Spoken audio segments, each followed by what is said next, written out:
Hello guys and welcome back po sa Tarot Page Philippines. So this video, gawin po natin yung weekly horoscope para po sa may mga Sun, Moon at Rising na Gemini.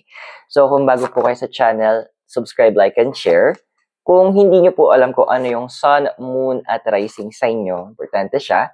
Sa dulo po ng video, may link na ito para mapanood mo. Tandaan, the readings are for guidance purposes. You use your free will wisely. At kung gusto niyo po magpa-schedule ng private readings or spell works or gusto niyo mag-donate, yung details po will be at the description below or pwede po gamitin yung thanks button sa baba. Cancer, how are you? So we have here is the 7 of Cups. Ay, andun na nga. Alam mo na yung gusto mo, di ba? Meron ka ng target, meron ka ng inaasam, meron ka na, kumbaga, andun na naka-target ka na, pero pinaka-concern mo na lang, paano ko siya maaabot? Paano ko siya ma-reach? Ano yung mga kailangan ko? Saan ako dapat tumungo? Andun yung point Tama kasi, importante kasi na meron tayong goal. Answer. Importante din na meron tayong target yan. Pero pero kulang pa siya, to be honest. We need to ensure na meron pa tayong ibang i-reach doon. So these cards are actually saying na kailangan magkaroon ka ng you need to have that connection. You need to map out kung paano mo siya i-reach. And you need to know, kumbaga on a technical aspect, kailangan alamin mo kung ano yung mga bagay na dapat ginagawa mo or ma-achieve mo. Now, what's your holdback? Yung crossing mo. So, we have here is yung Knight of Wands. So, ito nga yung sinasabi ng Knight of Wands sa'yo na kailangan mong magkaroon ng a moment na kung saan you need to stop muna. Kasi, pag masyado tayong gumagalaw, hindi natin nakikita yung buong picture. Hindi natin nakikita yung totoong mga nangyayari. Minsan kailangan nating tumigil para mas makita na, or medyo maging mabagal para maintindihan natin kung ano ba yung nakikita natin. Para sa kotse lang, di ba? Kapag mabilis yung takbo, hindi mo malaman, baka mamaya next exit pala, doon ka na. Hindi mo nakita. So, by instinct, medyo babagalan natin yung drive natin para, ayun pala yun. So, nakita na natin kung ano yung nakalagay doon or nakasulat. So, this is a moment na kung saan medyo kailangan mag-take a break. Masyado kang nagmamadali. May timing para sa mga gusto mo. Nakaset na yung gusto mo Nakaset na yung goal mo. Kailangan mo na lang mag-trust sa process ng universe. Desire card mo is the Ace of Swords. So, sinasabi ng card na to na kaysa andun yung point na, may mga iba sa inyo na nagkukwento na ito yung balak mo sa ibang mga tao, ito yung desire mo, this is what you want, ito yung nakikita mong, deserve ko to. So, kailangan ma-achieve ko to. That's good. Wala namang masama doon. Pero, may warning sa'yo yung card. Hindi kasi lahat ng tao marunong or andun yung point na magiging masaya sila para sa goals mo sa life. Puno ang mundo ng mga taong naiinggit, puno ang mundo ng mga tao na sabihin lang natin, hindi nila kayang maging masaya para sa iba. So, ilas natin what we share and to whom we share it, Very wrong yun, na kapag sobrang open tayo, iwasan natin yung mga evil eye. Foundation mo, the Two of Pentacles. Well, ando naman kasi na madami kang mga unnecessary din na pinagkakagastusan. So, the cards are saying na medyo, dude, maghinay-hinay tayo sa ating finances. Medyo, andoon na bawas-bawasan natin kung ano man yung mga unnecessary na gastos natin. Kasi, yun yung isa sa mga nagpapabagal, nagpapadelay, para ma-reach mo or ma-achieve mo yung tina-target mo.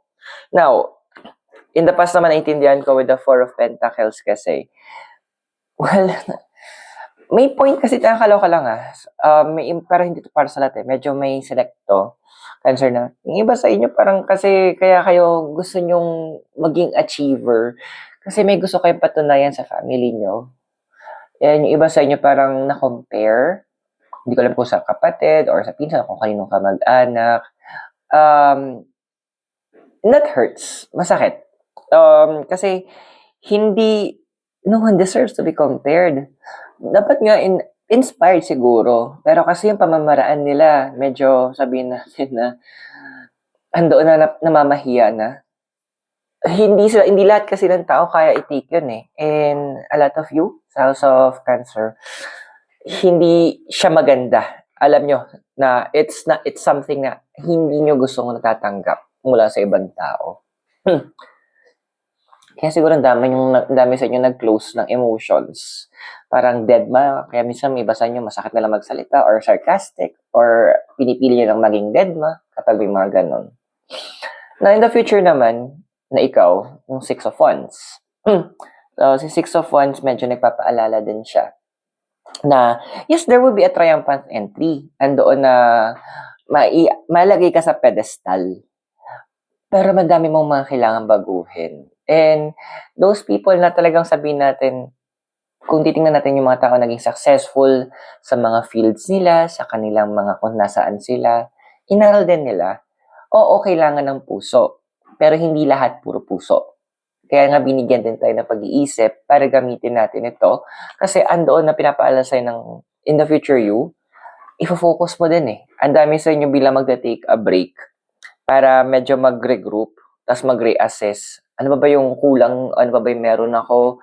Ano ba hindi ko alam? Ano ba yung mga pwede maging problema? So, magkakaroon kayo ng assessment. So, very good yon. So, kung nakaka-relate ka sa readings natin, huwag kang malimutan na mag-subscribe, like, and share para magkaroon kang access sa future videos. Pero for now, tuloy natin reading mo. Yung physical environment mo, meron tayong 10 of Wands. Well, yun lang. Medyo may mga kailangan kang taong medyo layuan. O good friends sila. Good friends sila. Wala tayong problema doon. Pero andun kasi na when it comes sa mga gastos, ayan, alam mo na. Medyo hinay-hinay tayo. And dude, medyo bawas-bawasan natin yung mga katagang. Minsan lang to. Define mo muna kung gano'ng kadalas ba yung minsan. Is it once a week? Twice a month? Once a month? When you say minsan, ano yung definition mo doon? Huwag mo siyang gamitin na pang justify, pang rason na, hindi, pagod ako so minsan lang to. Yung kakaminsan natin pala araw-araw na. So, define mo yung minsan. So, you para maging concrete ka kung ano yung target mo. Now, hanggang saan ka gagastos? Kasi medyo more on the money sa'yo eh. Now, sa emotional environment mo, yung 7 of Swords. Okay, this card is actually saying find inspiration through other people. Kumbaga, ito yung nakakatuwa sa mga taong naging successful. Pag narinig ko silang nagsasalita or pag binagbabasa ko ng mga books nila, ayan, like sila John Maxwell, sila Joyce Meyer, ayan, mapapansin ko doon na more ang pinag-uusapan nila, share nila yung mga failures nila. Hindi dahil ginadaw nila yung sarili nila, pero sinashare kasi nila doon yung wisdom, paano na-overcome yon at ano yung natutunan nila. Yun yung kailangan mong i-absorb ngayon. Yun yung kailangan mong kunin. Yun yung kailangan mong tanggapin. Learn from the failures of others and use it as your own inspiration. Kasi, yung sa goal na tina-target mo, kakailanganin mo lahat yung wisdom na yon. Now, the hopes and fears we have here is the card of the Sun. Now, yung hope mo naman, andoon na kasi medyo selfish yung hinuhope mo sa iba na gustong patunayan na hindi, mali ka or eto talaga yung totoong ako, eto yung mali kayo sa mga iniisip nyo. Ay, ako susuportahan kita doon. Kasi andun yung point na self-growth din to Pero wag mong doon mo lang iugat yung mga ginagawa mo. Gawin mo rin ito, kumbaga part yun na inspiration mo, pero ang maging main inspiration mo is yung punto na gagawin mo to dahil gusto mong iangat yung sarili mo because you want to be the best and better version of yourself. Doon mo i-divert because andoon yung mas maganda yung magiging ugat ng success mo. And the future na ikaw, meron tayong Page of Pentacles. Now with the Page of Pentacles, Well, some of you might get promoted. Kung ikaw, feel na ito yung para sa'yo, then you claim it. May iba naman kasi, if you're planning to get out of this country, yes, merong way para gawin yun ng universe, pero medyo hindi pa siya ganun kaaga. And also, what I'm getting here is meron din dito na iba sa inyo na you will be starting a small business. And isa yun sa mga kailangan mong aralin. Actually, pwede pagsasabayin mo yung business and yung work mo. Kasi you want to build your finances. And some will be into the form of investments naman. So I hope nakatulong yung readings. Those are for guidance purposes. Use your free will wisely. And kung bago kayo, subscribe, like, and share. So maraming salamat. God bless, Namaste, Hare Krishna, and blessed be. And hope to see you on our next video. Wala po dito sa Baguio City. Have a great day. Bye!